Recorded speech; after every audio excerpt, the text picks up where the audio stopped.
दोस्तों ये तो आप जानते होंगे कि प्लेनेट जुपिटर हमारे सोलर सिस्टम का सबसे बड़ा प्लेनेट है और ये सिर्फ साइज में ही नहीं बल्कि बाकी प्लेनेट से हर चीज में बड़ा है।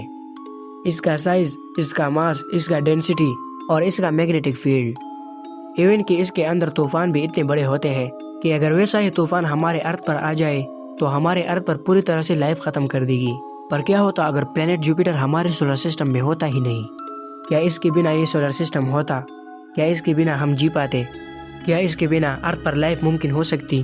तो जी हाँ दोस्तों, आज के इस वीडियो में मैंने प्लेनेट जुपिटर को स्टडी किया है कि प्लेनेट जुपिटर क्यों बना और कैसे बना, और सबसे बड़ी बात, अगर जुपिटर ना होता तो हमारा क्या होता। तो वीडियो को एंड तक ही देखते रहना ताकि आपको प्लेनेट जुपिटर के बारे में अच्छी तरह से समझ में आ जाए। तो चलिए अब वीडियो को स्टार्ट करते हैं बिना टाइम ज़ाया किए। मैं हूं हमीद और आप देख रहे हैं आपका अपना चैनल साइंस फैमिली। तो दोस्तों अगर हमें प्लेनेट जुपिटर के बारे में अच्छी तरह से जानना है तो हमें इसका कहानी शुरू से ही सुनना होगा। तो दोस्तों आज से 4.5 बिलियन साल पहले जब स्पेस में गैसेस और धूल का एक बड़ा सा क्लाउड घूम रहा था जिसे हम कहते हैं सोलर नेब्यूला, तो जब ये नेब्यूला घूम रहा था तो अंदर डेंस रीजन्स बनने लगे जहाँ गैस और डस्ट एक्यूमुलेट होने लगे। तो सबसे ज्यादा गैस एक जगह इकट्ठी हुई और वहाँ बना जुपिटर। साइंटिस्ट के मुताबिक जुपिटर इतना ज्यादा बड़ा हो गया था कि वो एक स्टार बनने के बिल्कुल करीब था। जी हाँ दोस्तों, हमारा सन इन दो चीजों से बना है जिनका नाम है हाइड्रोजन और हीलियम, और सेम इन्हीं दो चीजों से प्लेनेट जुपिटर भी बना है, हाइड्रोजन और हीलियम से। लेकिन साइंटिस्ट कहते हैं कि उस वक्त उसके पास न्यूक्लियर फ्यूजन स्टार्ट करने के लिए रिक्वायर्ड मास नहीं था। तो मतलब जुपिटर एक फेल स्टार है। ये बात ही बताती है कि ये प्लेनेट नॉर्मल नहीं बल्कि एक पावर मॉन्स्टर है। तो ये थी जुपिटर के बनने की स्टोरी। तो इसको और भी इंटरेस्टिंग बनाने के लिए हम बात करते हैं जुपिटर की डिस्कवरी के बारे में। तो दोस्तों हजारों साल पहले लोग, जब उनके पास कोई टेलीस्कोप नहीं था, कोई साइंस नहीं था और ना कोई थ्योरी, वो सिर्फ अपने आंखों और अपने समझ से ही आसमान को देखते थे। और उन्हीं लोगों ने सबसे पहली बार जुपिटर को ही देखा और वो लोग हैरान रह गए क्योंकि ये रोशनी टाइम के साथ साथ आसमान में मूव करती थी और स्टार्स की तरह एक ही जगह फिक्स नहीं होती थी। तो इसीलिए उन्होंने सोचा कि ये कोई आम सितारा नहीं, ये कुछ और है। तो ये बात इजिप्ट के लोगों तक पहुंची और इजिप्ट के लोगों ने सोचा कि ये आसमान का एक पावरफुल सिग्नल है। और फिर ग्रीक एस्ट्रोनॉमर्स ने इसे पीथोन का नाम दिया और फिर उसके बाद रोम ने इसका नाम सीधा सीधा जुपिटर ही रख दिया। दोस्तों जुपिटर का मतलब होता है खुदाओं का बादशाह। और फिर टाइम गुजरता गया, इंसान ने सोचना शुरू किया। साल 1609 का जमाना।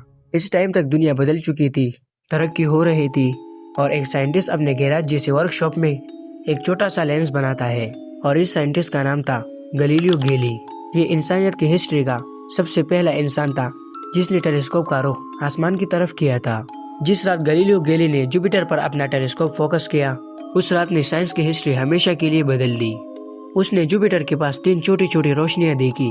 पहले तो उसे लगा कि शायद ये स्टार्स है, मगर जब उसने अगले दिन देखा तो वो रोशनियां अपनी जगह से हिल चुकी थी। और फिर उसने नोट किया कि जुपिटर की 4 मून्स हैं जिनके नाम है गैनीमेड, यूरोपा, आइयो और कैलेस्टो। ये वो पहली बार था जब इंसान ने देखा कि किसी प्लेनेट की मून भी हो सकते हैं। तो अब हमने जुपिटर की डिस्कवरी भी देख ली, तो अब सवाल बचता है, वो ये है कि जुपिटर क्यों जरूरी है। तो दोस्तों क्या होता अगर जुपिटर कभी बनता ही नहीं और कभी होता ही नहीं? तो आपको मैं ये बता दूं कि जुपिटर अर्थ के लिए एक शील्ड की तरह काम करता है। तो अगर इससे भी शॉर्ट में बताऊं तो समझ लो कि अगर जुपिटर नहीं होता तो शायद हम भी यहाँ एग्जिस्ट नहीं करते। तो दोस्तों प्लेनेट जुपिटर हमारे सोलर सिस्टम का सबसे बड़ा प्लेनेट है और इसका साइज ही उसकी सबसे बड़ी पावर है। और जुपिटर की ग्रेविटी इतना ज्यादा स्ट्रॉन्ग है कि ये सोलर सिस्टम में आने वाले बहुत सारे खतरनाक एस्टेरॉइड्स और कॉमेट्स को अपनी तरफ खींच लेता है। अगर जुपिटर ना होता तो ये सारे ऑब्जेक्ट्स सीधे अर्थ की तरफ आ सकते थे। तो इसीलिए जुपिटर को अर्थ का शील्ड भी कहा जाता है। और दूसरी इम्पोर्टेंट बात यह है कि जुपिटर सोलर सिस्टम को भी स्टेबल रखता है। इतना बड़ा प्लेनेट होने की वजह से ये दूसरे प्लेनेट्स के ऑर्बिट को कंट्रोल में रखता है। अगर जुपिटर एग्जिस्ट ना करता हो तो मर्क्यूरी, वीनस, अर्थ और मार्स अपनी जगह पर उतनी स्टेबल नहीं रहते, सिस्टम में इम्बैलेंस हो जाता। तीसरी बात, जुपिटर का स्ट्रॉन्ग मैग्नेटिक फील्ड भी बहुत ताकतवर है। तो इस फील्ड की वजह से जुपिटर अपने आसपास के स्पेस को बिल्कुल क्लीन रखता है और रेडिएशन को कैप्चर करता है और सोलर विंड को डाइवर्ट करता है। ये काम जुपिटर की अपनी सेफ्टी के लिए होता है, लेकिन इनडायरेक्टली ये सोलर सिस्टम का बैलेंस को मेंटेन रखता है। तो अब हम बात करते हैं जुपिटर की कैरेक्टरिस्टिक के बारे में। तो दोस्तों, जुपिटर एक गैस जाइंट है। दोस्तों, जुपिटर का साइज इतना बड़ा है कि अगर हम अर्थ को इसके अंदर डालना चाहें तो लगभग 13,000 अर्थ इसके अंदर फिट हो सकते हैं। और अगर हम मास की बात करें तो जुपिटर अर्थ से 318 गुना हैवी है। और यही वजह है कि जुपिटर की ग्रेविटी बहुत ज़्यादा स्ट्रॉन्ग होती है, जो दूसरे प्लैनेट्स को भी प्रोटेक्ट करती रहती है। और आपकी जानकारी के लिए मैं ये बता दूं कि जुपिटर की बनावट में कोई सॉलिड जमीन नहीं है। ये पूरा प्लैनेट हाइड्रोजन और हीलियम से बना हुआ है। बाहर की तरफ गैस होती है और अंदर जैसे जैसे प्रेशर बढ़ता जाता है, गैस लिक्विड में बदलना शुरू हो जाती है और सबसे अंदर जाकर हाइड्रोजन मेटेलिक हाइड्रोजन बन जाता है। ये जुपिटर को इतना पावरफुल बनाने का सबसे बड़ी वजह है। तो अगर हम बात करें इसके एटमॉस्फेयर की, तो जुपिटर का एटमॉस्फेयर बहुत ही क्रेजी है। यहाँ पर तूफान, स्टॉर्म्स, लाइटिंग सब कुछ होता रहता है। और इन स्टॉर्म्स में से सबसे famous storm the great red spot है, जो लगभग 300 साल से ज्यादा चल रहा है।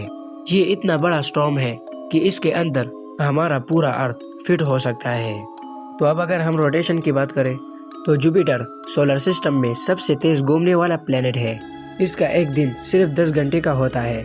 इतने फास्ट रोटेशन की वजह से जुपिटर थोड़ा सा चिपका हुआ लगता है, यानी टॉप और बॉटम से फ्लैट सा।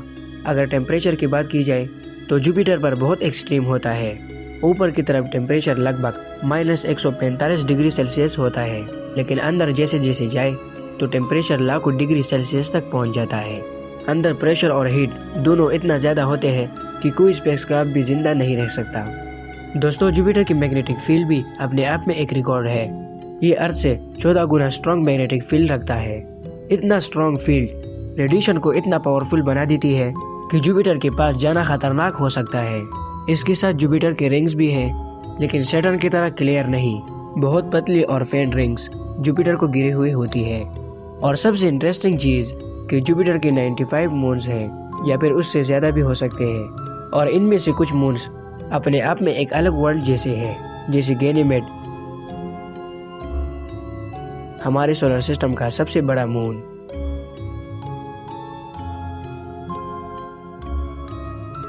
तो दोस्तों, आज हमने देखा जुपिटर का असली चेहरा, उसकी ताकत, उसकी तूफान, उसका साइज और वो राज जो अर्थ को बचाता है।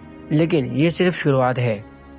जुपिटर का सबसे बड़ा सीक्रेट अभी भी हमारे सामने है, और वो सीक्रेट सिर्फ उन साइंटिस्ट ने देखे हैं जो जुपिटर के पास जा सके। तो अगली वीडियो में हम जाएंगे जुपिटर के मिशंस के सफर पर, जहाँ स्पेसक्राफ्ट ने रिकॉर्ड किया वो सब कुछ जो कभी किसी ने सोचा भी नहीं था। और बिलीव करो, कुछ डिस्कवरीज ऐसे हैं कि आप हैरान रह जाओगे। तो तैयार हो जाओ, क्योंकि अगले एपिसोड में हम जानेंगे जुपिटर मिशंस के बारे में। जुपिटर पर वीडियो कैसी लगी कमेंट में ज़रूर बताना। और अगर आपको मेरा ये वीडियो पसंद आया तो चैनल को लाइक, सब्सक्राइब करके बेल आइकन को दबा दीजिए, ताकि हमारे हर नई वीडियो आपको सबसे पहले मिले। तो मिलते हैं जुपिटर मिशंस वीडियो में।